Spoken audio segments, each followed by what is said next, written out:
Owning a small business for almost 5 years has been a challenge.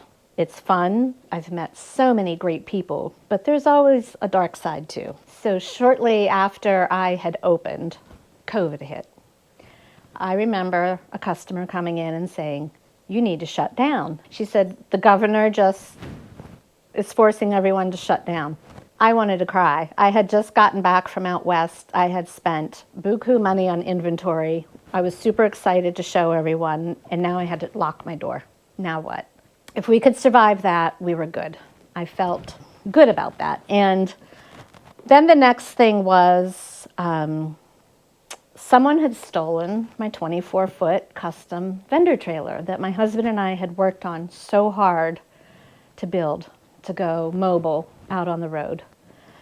That was a punch in the gut. Got over that. Then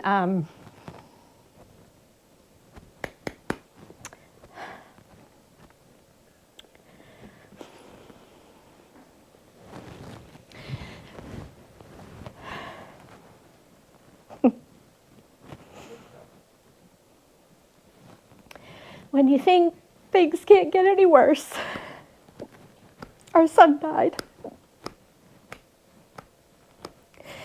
That has been a very hard road. But we're surviving. Thanks to all our friends and family and customers.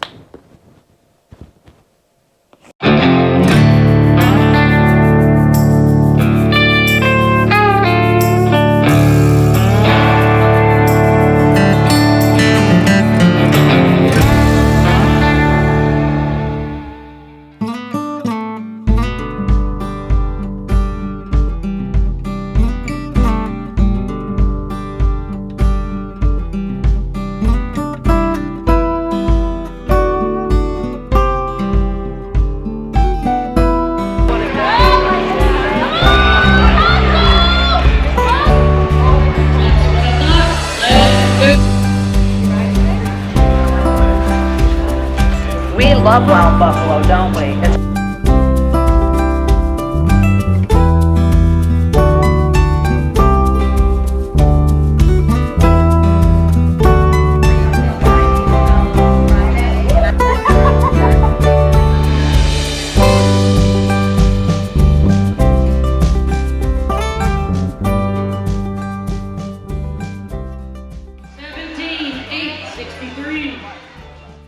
The inspiration behind opening Wild Buffalo Trading Company was actually my son, Corbin. He handmade knives. And when Corbin was in high school, even junior high, he'd be in the woods making a campfire and taking old horseshoes and melting them down and hammering them into a knife. Then he would take parachute cord to make a handle. So then we bought him some tools. And then he actually made his own forge out of an old tractor trailer rim with an old blower from, I think it was an old bathroom vent. Like, this kid was driven to do this. So then, once again, there was knives everywhere. And people would come and see them, and like family and friends, and they said, "You need to sell these." And I'm like, "Yeah, Corbin, you need to sell these. Get them out of my house." So I would actually pack him up, my husband and I, and we would go do gun shows. He couldn't even drive himself there, so we would sell out and then he would make more. So when we were at this one gun show, this woman approached us and she said, "I work for Brushy Run Battlefield locally here in Pennsylvania, and I would like to carry his knives in our museum gift shop." How cool was that? Until the kid got an order for 20 knives and needed them by Christmas. So he was struggling there, but then my husband had to jump in and learn how to do leather work, and then I always did the contacting potential people for to get knives made for their employees for Christmas, or I would schedule all the gun shows that we would go to and decorate the setup nice instead of just going and throwing stuff on a table like a lot of gun shows are. So that kind of caught people's attention also. I was sick of having these knives all over my house, and then the people would come to pick up their order at our home, and we have a very secluded location, and I wasn't very happy with people coming into our home that I did not know. So I rented the space at the Carlton Diner that used to be right off the highway, and I started it like a 400 square foot room just to get the knives out of my house. So I started this business on the side with Corbin, and I let it go for about a year just to test it in our little 400 square foot space. And the one thing that I knew we'd be okay was if I could make, the rent was $250, I think, for this little tiny space. If I could make that much money in one transaction with one person, I knew we could do it. Hi, my name's Lorie, and I own Wild Buffalo Trading Company. I got started in the Western fashion and the Western industry basically when I was born. I've been on a horse my whole life, and the older I got, I was able to travel out west a lot with my mom, and I'd come back wearing things like this, and people would say, "Where'd you get that?" And then I realized there was other hokey people in the world that liked what I liked. What sets Wild Buffalo Trading Company apart from any competition is the fact that from day one, I knew I wanted to be different. I wanted quality, I wanted unique, but also different price points. And if you could find it at Kohl's or Tractor Supply or anywhere else, then we won't have it. In order to keep sustainability within the business, you can't have the same product all the time. I'm constantly switching and improving and rearranging, and I want it to be fresh for even the customer that might come in every week. I want it to be something different. I curate and collect everything that I like personally. I don't like hokey things, I don't like cheap things, but I still want something for everyone. I want everyone to be able to buy something when they come in my shop. They started out, their store like could have fit like in the back of my trailer. It was like this little store, it was awesome, right? And she had knives from Corbin, her son, that made, and then they had turquoise, and we went there after breakfast one day, and then we like made them be our friends forever. And they just kept getting bigger. And she got this last store and she was like, I don't know how I'm gonna fill this space. Like, it's huge. She could get a bigger store now. Like, it's filled to the brim.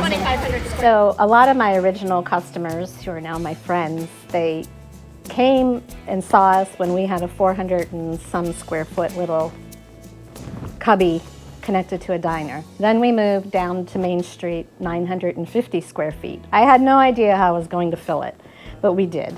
We kept expanding, more thoughts, more product that I could display now. But then after that, I moved to a 2,500 square foot shop. What was I thinking? We just keep expanding. As time goes on, I get more and more ideas. I might take away something from 5 years ago, but there's something for everyone. She'll do like a Christmas, like she'll like do like guys shopping for Christmas, and she'll wrap the Christmas presents for the guys, and like they'll just and give them alcohol. Yeah, give them alcohol, wrap the Christmas presents for the guys. But I think the biggest thing that my customers appreciate is that I don't say, "Hey, we're having a sale. Come buy from me." I have customer appreciation parties with open bar, full food, all kind of fun things. And then for holidays, Christmas, you know, we're planning on having a actual cowboy Santa for all the kids. And I try to keep it fun. And all of my customers tend to leave as friends. Things have always changed in the last 4.5 years. It started out with my idea. I drug my mother in. She would help me work the shop, and we would work together a lot. We would go shopping for our product out west. The one way that I really like to keep up with the Western trends is we go to what's called a market. It's in Texas, and it's over 5 million square feet. We take a whole week and we explore and we see what's new. And just because it's a trend doesn't mean that we like it. We also have to like what we bring into our shop. I'm not going to sell everything hoping someone gravitates towards it. I like what I like, and people always say, you know, you have good taste, or my funniest thing is people will say, this is beautiful. Where do you get all this stuff? And people don't realize that I'm the owner of the business half the time. They think I'm just a worker. And I said, well, I'm glad you like it because I do all the purchasing. So then once we grew, I kind of reeled my husband into doing leather work. He is more of the behind the scenes guy. You will not find him at the shop unless you have an appointment with him to do a custom holster or whatever it may be that you want made out of leather. He's retired military after 34 years, and he needed kind of something to do to keep his hands busy. So he started making leather products, leather sheaths, knife sheaths, specifically when our son Corbin was making knives. And then that expanded into custom holsters and whatever else you would want made out of leather. That's kind of another branch of the family that people don't always see. So the reason I chose Bentleyville was it kind of reminded me of my upbringing out in Claysville community.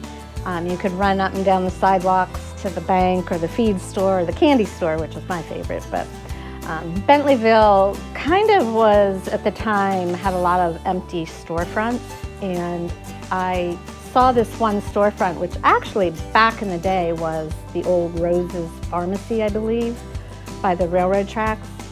And so we moved, and then before you knew it, a bakery was opening, the hardware store opened, and then the dog spa, where Cherie has her dog spa, which is booming right now. She took a storefront. Just a lot of different things happened in Bentleyville, so it was nice to be part of that and the community feel. Well, I really have gone through just about every item. I mean, the variety and constant change of everything is amazing, and there's always a style, whether you're feeling up, down, whatever it is, that'll bring you a smile, that's for sure. Fancy as can be. My personal experience here at Wild Buffalo is I can find unique gifts to suit everybody's needs. They're fun, they're flashy, they're different, and I love the company and the staff here at Wild Buffalo. It's really awesome. Garwood Arena, that's our latest baby. It was March 1st, 2021 that we opened that space. And what had happened was I heard that Justin Garwood was building more, which he does all the time. He was building the offices and the observation room upstairs, and I used to tease all the time because we had a 24-foot vendor trailer that we took there as a vendor, and we would set up every weekend, and he knew our style and our quality and how to work with us as people, my mom and I. And I called him one night. I was up all night thinking about it, and I called him and I said, hey, build me a shop. And he goes, okay. I'm like, oh, okay. I didn't know where to go next. But it's been an awesome experience, and they are the best family ever to work with. They attract people from all over the country and Canada. So one of my goals soon is to put a big map on the outside of my shop. And when I always ask people, where are you from? I want to start putting the pins in just to see. But we get people as far as Arizona, California, Quebec.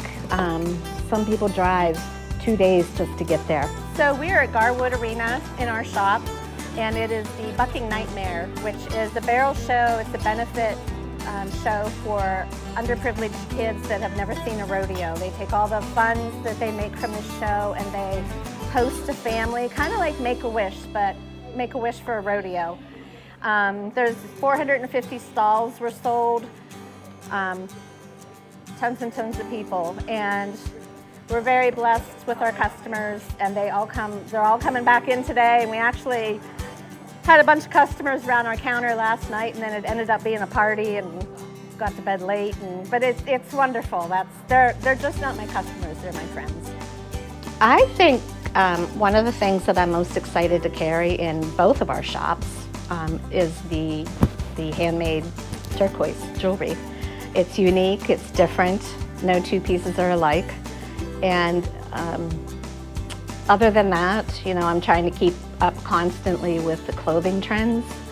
And I also listen to my customers who are my friends. I I ask, what do you see out there that you want me to carry? What do you think we should change? What do you think you would like to see improved upon or something new? So I try to get everyone's opinions.